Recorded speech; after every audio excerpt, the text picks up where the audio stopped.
What's going on, you guys? So we just got a tease or a little bit of an insight of where the heads of the writers may be going for the future of the Witcher series from CD Projekt Red. In a recent Q&A from VG247, they got to sit down with Jakub Szamalek. If you don't know who that is, and by the way, forgive me if I butchered his name, they got to sit down, and he is the lead writer for The Witcher 3 Wild Hunt. And one of the questions that VG247 asked him out of the blue was, have you ever considered continuing the Witcher series as with Ciri as a lead? Because a lot of people, we're talking about The Witcher 4. They already said they have plans for a new Witcher game after the release of Cyberpunk 2077, which is really exciting. But where could it go? Geralt's story has ended. He's retired in Blood and Wine. Sorry if I ruined it for anybody. But anyway, so he pretty much, he's out of the picture, and they want to find, hey, where else is this going? Or is Geralt's story really over? They can go with this any way. I mean, you can write it any way possibly that you want to. Now, he came back and said it was an interesting question, and would you want to play as Ciri? And VG247 said yes, he would. But looking back at the development of The Witcher 3, Szamalek came back and said, I regret we didn't get to explore Ciri's past a bit more. He explained, she's such an amazing, rich, and complex character. Due to obvious reasons, she's pretty much gone for 2/3 of the game. She didn't get quite as much screen time as we writers would have liked, but hey, maybe it's something we'll get back to in the future. And VG247, they pretty much came back and they gave their opinions, saying they would love a Witcher game where you could hop between worlds as Ciri, you can explore weird and wonderful dimensions and really go wild with the storytelling.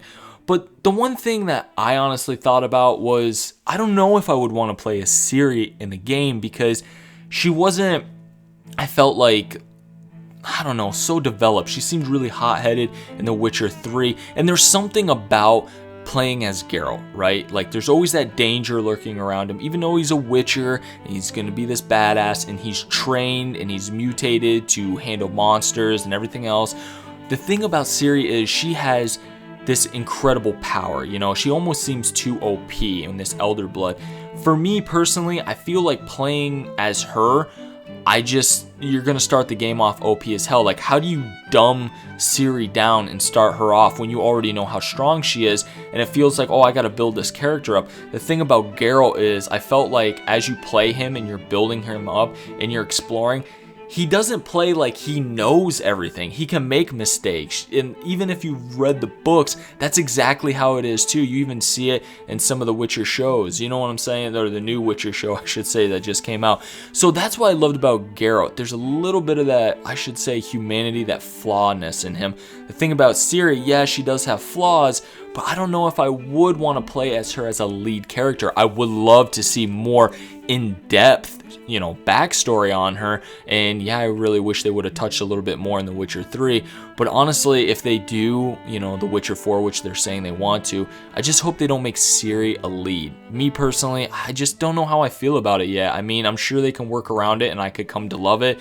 But me seeing it now, I don't know if that's something I would really want. I would like to see, maybe a different Witcher, or maybe if they would allow us to create our own Witcher in the future. I don't know how that's going to play. I don't see why not. You know what I'm saying? Maybe Geralt, even though in the end of Blood and Wine when he retired, and if he's still around, maybe he takes on an apprentice. Maybe something happens in the world where Witchers are once again need to make a comeback. But if you got one of the endings where Ciri does become a Witcher, maybe she can, be just like I said in the third game, you know what I'm saying, where she's just part of the storyline and you hear more about her backstory and you're just helping her through the game again. I don't know how I feel about it being a lead, but it is a nice tease that they gave us and giving us some insight of where their heads seem to be at and how they want to touch back and touch base on Ciri and explore more of where she comes from, who she is, and everything else like that. Me personally, I'm just excited to hear anything more in depth in the Witcher series, and honestly, I hope you guys are too. And if you have any questions, leave them down in the comments, or let's discuss it down in the comments. I will leave this article down in the description for you guys to check out as well, so you guys can give me your 2 cents on it and see what you guys think. I don't know, you think CIRI would be a good lead character to play? I don't know. I don't think so, me personally. I do think it was cool that, you know, we got to jump in a little bit and play her, but I don't know how they would work it for her being a lead. Anyway, you guys, I just wanted to share this with you guys. I thought it was pretty cool news, and I can't wait for a new Witcher game, and I can't wait for CD Projekt Red to release Cyberpunk 2077 in September. I'm going to be dropping some videos on that. I have some lore videos on Cyberpunk 2077, so if you guys are interested, I would be, because, you know, it's CD Projekt Red. You know, they did a really good job with The Witcher 3. I have high hopes for them in Cyberpunk. Anyway, you guys, you can follow me on Twitter at HamboneGaming. That is all I have for you guys. I hope you enjoy the video. If you do, thumbs up will be appreciated. If you want to support the channel, consider subscribing, you guys. But I will catch you all on the next one. Later.